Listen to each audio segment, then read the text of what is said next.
The world looked peaceful. Cities were growing. Skies were clean. There were no big wars. People believed Earth had entered a golden age. But under that peace, something strange was happening, something the public didn't know. In a quiet lab at NASA, Dr. Elaine Marks, a 37-year-old astrophysicist, stared at her computer screen. She had been tracking a strange radio signal for days. The signal came from deep space, far beyond the solar system. It wasn't normal. It wasn't a star or a pulsar. It had a pattern, too perfect to be natural. "Are you sure it's not interference?" her assistant asked. Elaine shook her head. "No, it's real. And it's coming closer." She saved the data and sent it to her superior. But within hours, her report was flagged as low priority. The official response, most likely natural background noise. Elaine knew that was a lie. Hundreds of miles away, in the mountains of Montana, a man named Daniel Ricks sat alone in a small private observatory. He was in his 60s now, retired from the military.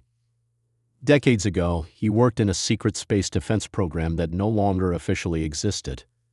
His job had been to watch the sky for non-Earth threats. He turned his telescope toward the same coordinates Elaine had reported. He had his own equipment, outdated but still powerful. Then he heard it, the signal. A low hum, followed by repeating clicks, then silence. Then again. Same pattern. Over and over. Daniel sat back, eyes wide. "I've heard this before," he whispered. He reached into an old metal box and pulled out a dusty cassette tape from the 1980s. He played it. The same signal. The exact same pattern. This wasn't new. Back then, the government told him it was a hoax. But Daniel had always felt something was wrong. Now he had proof. The signal had returned. Meanwhile, far beneath NORAD, the North American Aerospace Defense Command in Colorado, a hidden system activated. It had been sleeping for over 40 years. Now it began to boot up. Red lights blinked. A computer screen lit up. A robotic voice echoed in the empty hallway. "Foreign frequency detected. Protocol, Legacy Defense. Unlocking Vault 7. Steel doors opened automatically, revealing an old control room filled with files, maps, and weapons from a different time. On one wall, a single sentence was written in red paint. If they return, Earth must decide. The next morning, Elaine received an anonymous email. No name, no subject, just an audio file. She played it. It was her signal, but someone had cleaned it up. It now sounded clearer. At the end of the pattern, there was something new, a human voice. It said, in English, "Line 1 breached. They are near. Prepare the line." She dropped her coffee. The voice was artificial, cold, and had no accent. It didn't sound human, but it used human language. Elaine's hand shook. She forwarded the message to a contact she had in defense. 2 hours later, her email access was blocked. Her lab ID no longer worked. She was being shut out. At the same time, Daniel received a call from an old friend, General Harris, who still worked inside the Pentagon. "They know about the signal," the general said in a quiet voice. "But they won't go public." "Why not?" Daniel asked. "Because this time it's not just a signal. It's a countdown." "What do you mean?" "We intercepted another transmission. It ends in a number. Every day the number goes down. We think it's a timer." "How long?" 6 days. In the middle of the Pacific Ocean, a U.S. Navy submarine picked up something unusual. An object moving faster than any known aircraft passed over their sonar. It didn't come from the sky. It rose from beneath the ocean floor. They called it Object C1. It had no heat, no radar signature, and no known propulsion. Within minutes, it disappeared. All recordings of the event were marked top secret. Elaine was not giving up. Locked out of NASA, she went to the only person she could think of, Daniel Ricks. She had read one of his classified papers during her internship years ago. He was a ghost in the world of science, officially retired, unofficially erased. She drove to Montana and found him fixing an old radio in his workshop. "I think they're coming," she said. "I know," Daniel replied without looking up. They shared their findings. Everything matched. The signal, the countdown, the voice. They came to one conclusion. This was not a first contact. This was a follow-up. "They made contact before," Daniel said. "In the 1970s. My team worked on it." The visitors sent a message. Earth was on a list. A future list. "A list for what?" Elaine asked. "Harvest. Recruitment. Judgment. We were never sure." Elaine took a deep breath. "And now they're checking in?" Daniel nodded. "And we're not ready." In Washington, the president sat in a closed-door meeting with military leaders. A new satellite photo was projected onto the screen. It showed something faint, barely visible. A massive shape near Neptune. Too large to be a comet. Too still to be a rock. The image zoomed in. Lights, structure, symmetry. It was a ship. Back in Montana, Daniel opened a secret compartment in his house. Inside was an old journal, marked Project Dominion. He handed it to Elaine. "It's time you know the truth," he said. Peace was just a cover. Earth always knew this day would come. Elaine looked at the first page. It read, "In case the line is breached, awaken the watchers." She looked up. "What does that mean?" Daniel stared at the sky. "It means we have less than a week to save the planet." The world kept moving like everything was fine. But in quiet places, in labs, basements, and bunkers, people who knew the truth were not sleeping. Because something had changed. Across different countries, children began having strange dreams. They drew pictures of tall, dark creatures in ships floating above Earth. In Dallas, Texas, a young boy named Eli drew something that shocked his teacher. It was a spaceship with exact measurements and alien writing. "Where did you see this?" the teacher asked. Eli looked confused. "I didn't. I saw it in my sleep." At a military base in Nevada, General Harris stared at the countdown on a private monitor. 4 days left. "We still have no message from them," the president asked through a secure call. "No, sir," Harris replied. "But the frequency is spreading. It's no longer just one signal." "What do you mean?" "The frequency is affecting people's minds, civilians, especially kids. It's being called the whisper." Back in Montana, Daniel Ricks and Dr. Elaine Marks were working nonstop. They had collected the original 1970s Carnex files from Daniel's secret vault. One of the documents described how the Carnex had made contact long ago, offering a deal. Elaine read the old report out loud. The Carnex offered protection from future cosmic threats in exchange for a biological key. "What's the biological key?" Elaine asked. Daniel looked serious. "We don't know. Or at least, they never told us. Maybe DNA. Maybe something worse." Meanwhile, the signal, the whisper, was now global. In India, France, Brazil, and Japan, more children were speaking words they had never learned. Not in any Earth language. One girl in Iceland whispered, "The sky will open. The deal is broken." They remember everything. The whisper wasn't just sound. It was memory, shared across minds. A warning, or maybe a threat. Elaine began decoding deeper layers of the signal. She found strange sound patterns hidden behind the clicks. When she slowed them down, she found a voice, speaking in broken English. "Return what was promised. Time ends soon." That same day, all around the world, governments launched secret satellites. These weren't for communication. They were defense platforms, dark satellites armed with unknown weapons. One of them, named Sentinel-6, was launched without public knowledge. It carried a weapon powered by antimatter, meant to stop something or someone. In a safe house, Daniel received an encrypted message from one of his old teammates, Colonel Jensen, who had been off-grid for 15 years. It read, "The vault under Greenland is active. They know." Elaine asked, "What's in that vault?" Daniel replied, "Proof. and maybe our only weapon. That night, a Carnex probe entered Earth's upper atmosphere. It didn't attack. It didn't send a message.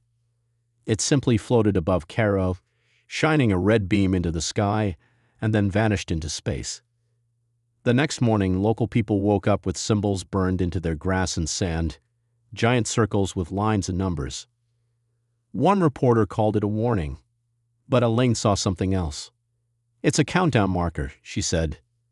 Every day, they'd mark another place. Daniel pulled out a global map and connected the markers. They formed a line.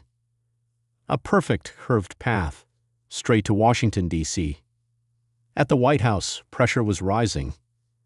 The president was told the truth. The Carnex weren't here to talk. They were here to collect. "You're saying we owe them something?" the president asked. General Harris nodded. "Our ancestors made a deal. Now the collectors are back, and if we don't pay, they'll take what they want." Elaine and Daniel now understood the next message hidden in the signal. It was a location, the Greenland Vault. They had to go there fast. Inside that vault, according to old reports, there was a sealed object left behind by the Carnex, something called the Eye. It was said to see the future and warn Earth when the time was right. Daniel made a call to his old pilot. They boarded a black market aircraft and flew toward Greenland under radar. As they flew, something terrifying happened. Elaine opened her laptop and began receiving hundreds of signals, not from space, but from within Earth. The frequency was now being reflected from deep under the planet. Mountains, oceans, deserts, some kind of ancient tech was buried and was waking up. "What is this?" she asked. Daniel's face turned pale. "I think the Carnex didn't just come once. I think they left something behind. Long ago. Something that's been asleep." Back at NORAD, alarms went off. The satellite Sentinel-6 went dark. The last image it sent back showed a massive alien object behind the moon, partially cloaked, but there. The countdown, 3 days left. General Harris spoke quietly to his aide. "Start Project Aegis. We prepare to strike first." In Greenland, after a hard landing in snow and ice, Daniel and Elaine reached the hidden vault. It was frozen shut, but Daniel had an old military key. They entered the dark structure. Inside were stone walls, strange markings, and one glowing orb, the Eye. Elaine approached it. The orb pulsed as she came closer. Then suddenly, her mind filled with images. Earth burning. Ships flying over major cities. Children walking toward Carnex ships willingly. A voice. Return the hybrid or face extinction. She fell to her knees, breathing fast. "What did you see?" Daniel asked. Elaine looked at him with wide eyes. "There's a child. A special one. That's who they want." Back in Texas, the boy Eli woke up screaming. His mom ran in. "What is it?" Eli looked at the ceiling, then whispered, "They're not coming. They're already here." The storm had started. Not with bombs. Not with lasers. But with silence. The kind of silence that made radios crackle. The kind that made birds fly away. The kind that came before something terrible. The countdown now showed 2 days left. The Carnex were no longer hiding. In the frozen vault under Greenland, Elaine stood over the glowing alien orb, the Eye. The visions it had shown her were clear. The Carnex made a deal long ago. Earth broke it. And now they had come to collect. She turned to Daniel, breath shaking. "They want the hybrid. A child. Not just any child. One created from their design. Part human, part Carnex." Daniel's face turned white. "That's impossible." "No," she said. "It's already here. I saw the boy in the vision. The one drawing the ships. His name is Eli." Back in Texas, Eli sat alone, staring at the wall. His mother begged him to speak. He finally said, "They made me in the light." She didn't understand. "What do you mean, baby?" "I'm not broken. I'm the message." Then he fainted. When he hit the ground, the lights in the house exploded. And miles above them, a black shape passed through the clouds, silent, watching. In the Pentagon War Room, the president was handed a report marked Project Genesis, level black. Inside were documents from the 1980s, DNA experiments, hidden labs, hybrid embryos. General Harris said, "We tried to build a human with Carnex technology. We failed. Or we thought we did." The president looked up. "You're saying the child is one of ours?" Harris nodded slowly. "Yes, but he also belongs to them." Daniel and Elaine made contact with an old friend, Agent Monroe, part of an underground science unit known as Sector 9. He agreed to help them reach the boy. But Monroe had bad news. "You're not the only ones looking for him. The Carnex want him alive, but some want him dead." Elaine was shocked. "Why?" "Because if they get him," Monroe said, "they win. And if we keep him, the earth burns." At midnight, thunder cracked across the sky with no rain. Satellites started shutting down one by one. In orbit, Earth's secret weapons, Sentinel-5, Sentinel-4, and Odin Array, went dark. "They're blind," Daniel whispered. "They've cut our eyes." Elaine turned toward him. "It's not an invasion anymore. It's a harvest." Eli woke up in a hospital bed. Around him stood doctors, nurses, and one Carnex disguised in human form. It whispered, "Come with us. No pain, no fear." But Eli looked up and said just one word. "No." Far beneath the Rocky Mountains, in an old military base, Sector 9 activated Protocol Ghostfire. The plan was simple. If the Carnex land, heal the hybrid child. Cut the link, save the Earth. But Monroe betrayed them. He leaked the plan to Elaine. "They'll kill him," Monroe told her. "You must get to him first." Elaine and Daniel got into a black chopper and flew toward the hospital. As they flew, the eye in Elaine's bag pulsed again. This time it didn't show destruction. It showed hope. A path, a device, a choice. "There's something in South America," she said. "In the ruins. An old Carnex artifact. A failsafe." Daniel nodded. "If we lose the boy, we still have a shot." Elaine stared out the window. "No, we're not losing him." In Texas, Carnex drones floated over the hospital. Military forces tried to stop them, but they were invisible to radar. One touched the roof and disappeared inside the walls. Elaine and Daniel landed nearby and rushed in. The power was out. The halls were empty. Then they heard it. Eli's voice. He was speaking in the Carnex language, and the drones were listening. Elaine entered the room. The boy turned to her. "You came," he said. "Yes," she replied. "We're going to protect you." He walked toward her, placed his hand on her wrist, and whispered something in Carnex again. Suddenly, the eye in her bag stopped glowing. "What did he say?" Daniel asked. Elaine looked at him stunned. He told it to sleep. Outside the hospital, the clouds above twisted in a spiral. A massive black shape began to form, the Carnex mothership. Daniel stared up.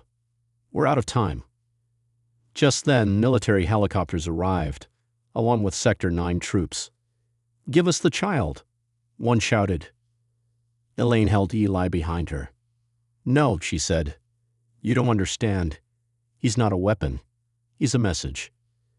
Daniel raised his old rifle. "You'll have to go through me." But the ship didn't attack. It hovered. A voice echoed from the sky. "Return what is ours. Final warning." Then Eli stepped forward. "I will go," he said. Elaine shouted, "No, you'll die." He looked back, calm and sure. "No, I will end it." He walked toward the light. As he reached the beam, his body glowed just like the eye. The drone circled him. The soldiers dropped their weapons. The wind stopped. Then Eli turned back to Earth and smiled. And the ship vanished. No sound, No fire.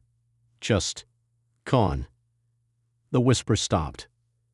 The signals ended. The countdown hit 0, and nothing happened. People looked to the sky in fear, but the sky stayed blue. Later, at a safe house, Elaine read the final Carnex message from a decrypted signal. It said, "The child made the choice. The cycle is broken. Earth is spared." Daniel looked at her. "Where is he now?" She smiled softly. "Not here, but not gone. He's watching." From above. It had been 7 days since the Carnex ship vanished. No attacks. No signals. No more whispers. To the world it seemed the danger was over. But to Daniel, Elaine, and a few others who had seen the truth, this was not peace. It was a pause. In a bunker beneath Colorado, the president met with the last trusted leaders of Project Genesis. They had destroyed most of the old files, but secrets never really die. "We gave them what they wanted," one general said. "The boy is gone. The threat is gone." But General Harris shook his head. "You think they left because we gave them Ely? No. They left because he made a choice, not us." In a quiet lab in New Mexico, Elaine studied the eye. It hadn't pulsed since Eli disappeared. She placed it on the table, ran her hand over it, and whispered, "Where are you?" Suddenly, the orb flickered once, then glowed with a map. Not of Earth, but of a distant planet. The word written in Carnex symbols translated to Origin. Daniel arrived with news. A Carnex beacon was found under the ruins in Peru, buried deep, hidden for decades. We think it was left to guide something or someone. Elaine nodded. "I think the Carnex knew this day would come. Ely was just one part of the puzzle." Daniel's voice was low. "And the other part?" She looked back at the orb. "Us." In Iceland, strange lights began appearing in the sky again, but this time they weren't ships. They were tears, rips in the fabric of space, like glowing wounds. Locals called them ghost gates. Scientists couldn't explain them. They didn't make sound, heat, or movement. But people near the gate started acting strange. Some heard voices. Others saw visions. Back in the U.S., a man named Dr. Kessler reactivated a secret AI called Ravian. It had been built to predict alien behavior. Ravian processed the data from the gates, the Carnex maps, and Ely's last energy signature. Then it spoke. The Carnex didn't retreat. They advanced. They left markers, triggers, echoes. Earth is not the target. Earth is the origin. Elaine and Daniel went to meet Kessler. They were shown video footage from the Peru dig site. Archaeologists had uncovered a chamber, thousands of years old, covered in Carnex writing. One phrase repeated over and over. "The child ends the first cycle. The Earth must decide the next." Elaine whispered, "This isn't over." While they debated what it meant, another gate opened, this time in Siberia. But this one was different. It didn't just glow. It pulled things inside, metal, ice, even people. Gone in seconds. And then it spoke in Ely's voice. "I held the line, but the choice was not just mine. You must finish what I began." The world governments began to panic. The president ordered the Gate Strike program to begin, an attempt to shut down the rips using nuclear-level energy pulses. But Daniel warned them, if these gates are alive, if they are tied to Ely or the Carnex, attacking them might open more. Elaine had another idea. "We follow the map. We find the origin world. We learn the truth, what the Carnex were really afraid of." With help from Ravian and stolen tech from Project Genesis, Elaine and Daniel found a way to open a controlled gate, one that could take them across space. They had one shot. Inside a hidden hangar, they powered up the gate. It hummed with strange light. Not blue, not green. Something in between. Daniel looked at Elaine. "Ready?" Elaine nodded. "For Ely, for Earth." They stepped through. The other side was not fire or stars. It was still. A rocky landscape. Two suns in the sky. Massive ancient machines half buried in red soil. And in the center, a temple. Symbols glowed along its walls. The same ones Eli had drawn. The same ones burned into Earth's deserts. Elaine whispered, "This is where the Karnaks were born." Inside the temple, they found a chamber full of energy and a figure standing in the center. Not Karnaks, not human. A hybrid. He turned slowly. It was Eli. Older, taller, changed. "You came," he said. Elaine froze. "How?" Eli smiled sadly. "I had to cross. To hold them off. But now, I need you." Daniel stepped forward. "What is this place?" Eli looked up at the temple. "This is where the pact was broken. Not by Earth, by them. The Karnaks ran from something worse." Elaine asked, "Worse than extinction?" Eli nodded. "They weren't here to conquer us. They were trying to prepare us for what's coming." Suddenly, the temple shook. The suns dimmed. A sound like no sound filled the air. A deep pulse. A heartbeat.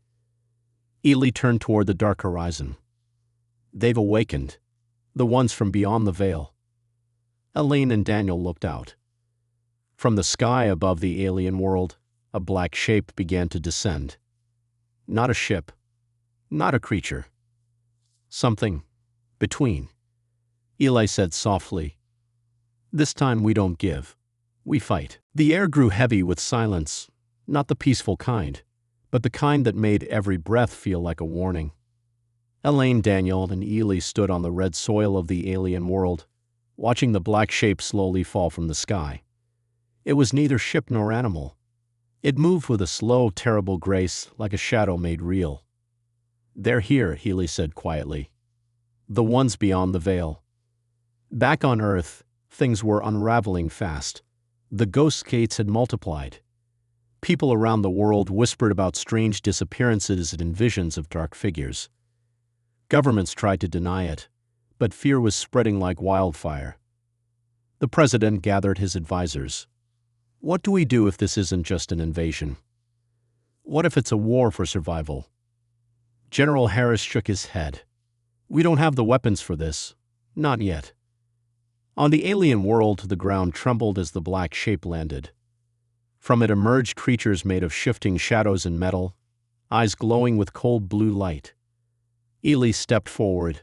"They want to erase everything, to return the universe to silence." Daniel's hand trembled on his weapon. "How do we fight something like that?" Eli looked at them both, eyes burning. "We fight with what we have, with hope, with sacrifice."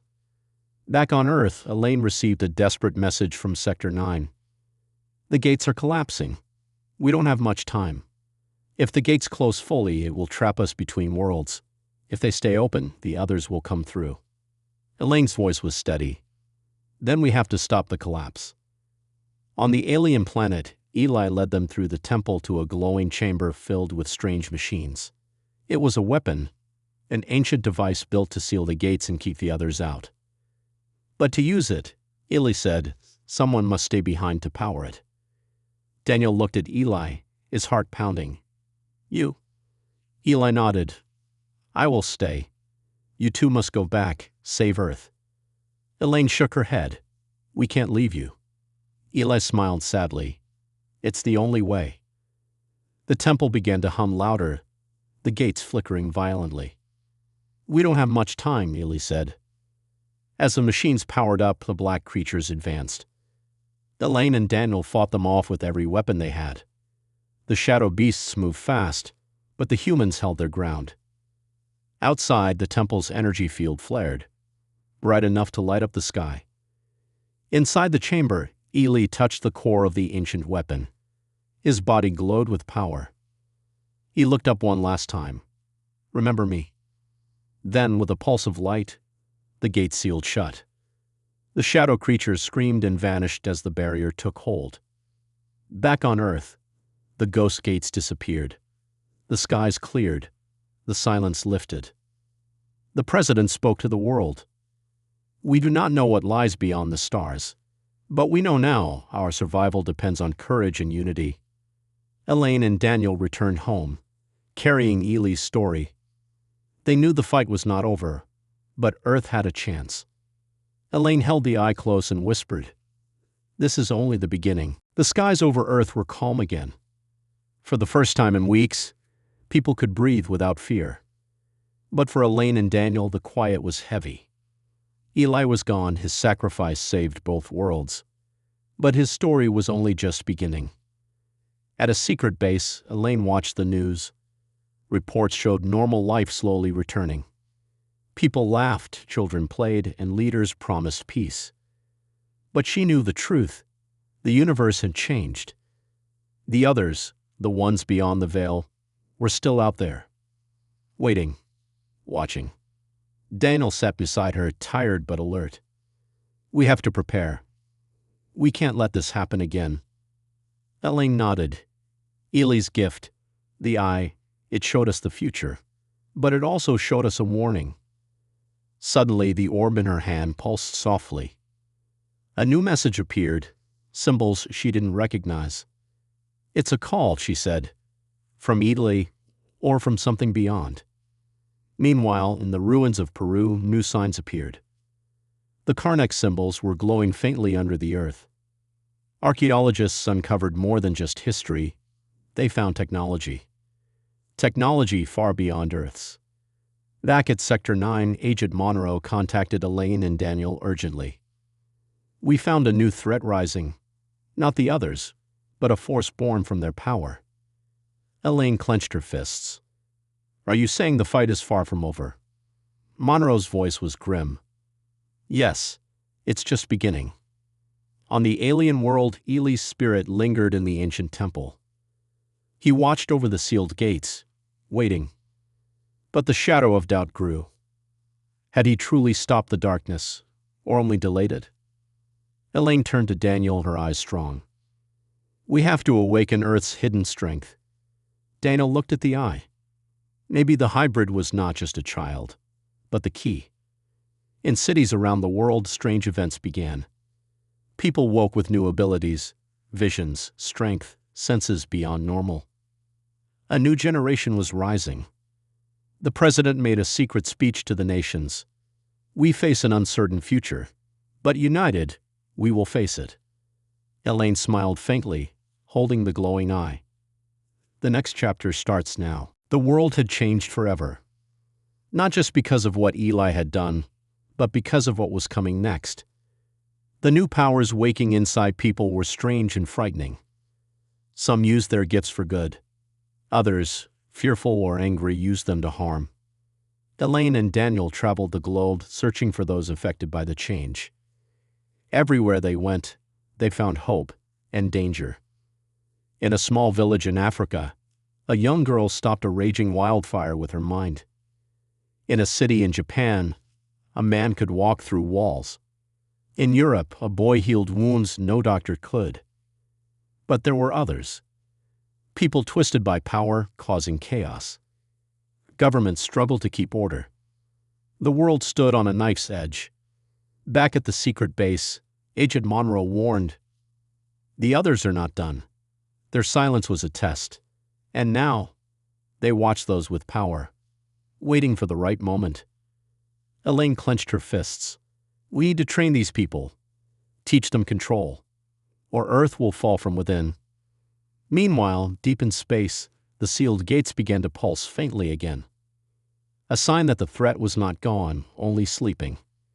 Ely's voice echoed in the minds of some gifted people. "The fight is not over. But together, we can choose the dawn or the final night." Elaine stood before a new generation of gifted individuals. "Your powers are a gift," she said. "But they are also a responsibility." Daniel added, "We must protect each other and protect Earth." The final scene showed a sky filled with stars and one small glowing point. A signal. A promise. Eli was still watching, still fighting. And Earth was ready, or almost ready.